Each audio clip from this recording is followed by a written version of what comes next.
2020 has been a pretty good year for games, but it's time to start looking towards the future. 2020 would play host to new games and next-gen consoles, so it's fair to say we're all pretty excited for the new year. With that said, I'm Elijah, I have 2020 vision, and here's a list of 10 of the most anticipated games of 2020. For this list, we will only be including games that are not sequels or remakes to other games, so don't expect Last of Us Part 2. They will get a list of their own. And since I have you here, please give us a like, share, and subscribe, and hit the little bell. I know you get tired of hearing every YouTuber say this, but we have to, or YouTube will kick our dogs. Number 10. Bleeding Edge. If you tell me Ninja Theory was coming out with a new game, this is not what I would have expected. Bleeding Edge is a team-based brawler that pits you against another team while avoiding stage hazards. The game has an emphasis on close-quarter combat, which is good considering Ninja Theory has in the past done great with making sure that melee combat feels fun, visceral, and satisfying. From the surface, one could be forgiven for thinking this was just another Overwatch clone. But with these weird and stylized characters, just look at them. You can play a scary grandma, thicker than oatmeal over there, or chicken thighs.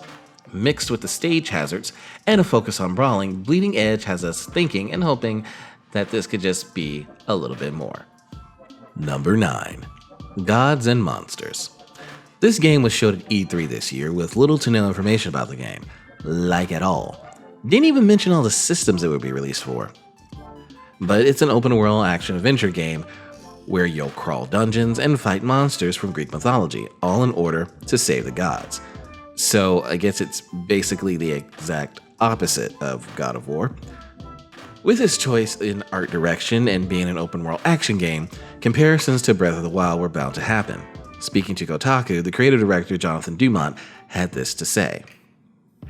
It's flattering that we can be compared to that, but from a storytelling point of view, it's going to be a very unique adventure.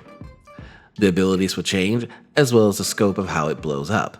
It's influenced a lot more by the Odyssey in that sense mechanically. The fact that we can choose and create our own characters and customize it as well, there's quite a bit that will make it its own. The game looks fun, and considering it comes from the makers of Assassin's Creed Odyssey, it could be promising. But it's weird that it's supposed to come out in March and we haven't even seen a gameplay trailer yet. Number 8. Rajee. We go from ancient Greece to ancient India. Rajee is a game that has come a long way to get here. The game was announced back in 2017 and had a failed Kickstarter, but despite that, the game is coming out next year and looks beautiful. It has a Prince of Persia Metroid feel to it, and you play as a young girl who's trying to save her brother, all while evading and killing demons. This may not be a game that a lot of people have heard of, but considering its hand-painted art style and a setting we've rarely, if ever, gotten to see, ancient India, Rajee is definitely one to look out for. Number 7. Tell Me Why. Developers of the award-winning Life is Strange are back with a new game. They also seem to have learned from their previous mistakes. Because fans criticized Life is Strange and Life is Strange 2 for how far apart each episode of the series were released, all 3 episodes of Tell Me Why will be released at the same time. In the game, you'll play as twins Allison and Tyler as they try to uncover the mysteries of their troubled childhood. Players will split their time between the 2 siblings and will also focus on Tyler's life as a trans man. The developers worked with GLAD to help better understand and craft Tyler's character. Number 6. Babylon's Fall. By Platinum Games, Babylon's Fall looks a lot like what you get if Devil May Cry and Bloodborne had a baby, and that baby was 6 pounds 7 ounces of anger and awesome. The game looks highly combat focused and puts you in a variety of different areas, ranging from close quarters like stairwells to open area boss arenas. And man, do these bosses look big and juicy. The game is being published by Square Enix, and considering the last time Platinum Games and Square Enix worked together, we got Nier Automata, I think it's safe to say we're in good hands. To be or not to be, that is the question. Number 5. Dragon Ball Z Kakarot. I love Dragon Ball Z, but I'm tired of seeing the same storylines played out over and over again in the video games. It's just, we've seen him fight and die fighting Raditz so many times. so I wasn't expecting to get excited as I did for DBZ Kakarot. The game is an action RPG that was stretched from the Raditz saga to what looks like the Boo saga. The game will also cover filler episodes, which gets me excited to actually be able to play through the Garlic Jr. saga. I may be the only one that wants that, but who are you to judge me? The game will also feature untold stories and new characters from series creator Akira Toriyama. Hopefully he'll remember launch this time. Number 4. Marvel's Avengers. When this game was first released, the reactions were mixed. It was criticized for its character designs. After years of seeing the comics and their movie counterparts, it was a bit shocking seeing these somewhat downplayed, plainer looking characters. We went from Scarlett Johansson to this. But with each new trailer and with each new bit of information, the game does seem to get better and better. The game is of course under a lot of pressure because it has to live up to not only the comics and movies, but also games like Sony's Spider-Man and the Batman Arkham series. The game's success literally depends on how much you feel like an actual Avenger. But being developed by Crystal Dynamics and Eidos and published by Square Enix, I say this game could just be the heroes we need right now. Number 3.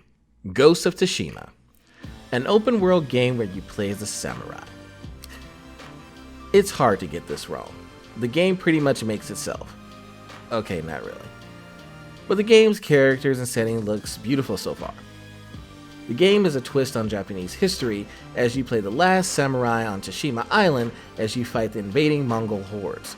Eventually you have to learn to fight using the Way of the Ghosts.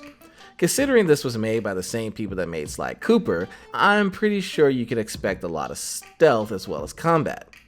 And like Sly Cooper, you won't be going at it alone, as you'll have to make allies to help complete your quests. Wait, is Ghost of Tsushima just Sly Cooper for adults? Number 2. Godfall. Little is known about this game, but considering it's the first confirmed PS5 title, you can't help being just a little bit excited for it. And it looks amazing. We can only hope we get more info in the coming months as they reveal more information on the PS5. The characters look awesome, the setting looks awesome, and they all talk in big, booming, manly voices. Number 1. Cyberpunk 2077. Feel like we've been waiting for this game forever. It's a first-person game where you play as V, and you can customize the crap out of your character. Everything including voice, face, hairstyle, body type, modifications, background, and clothing. There was a bit of controversy because people thought that the game were removing binary gender options, but that wasn't exactly true.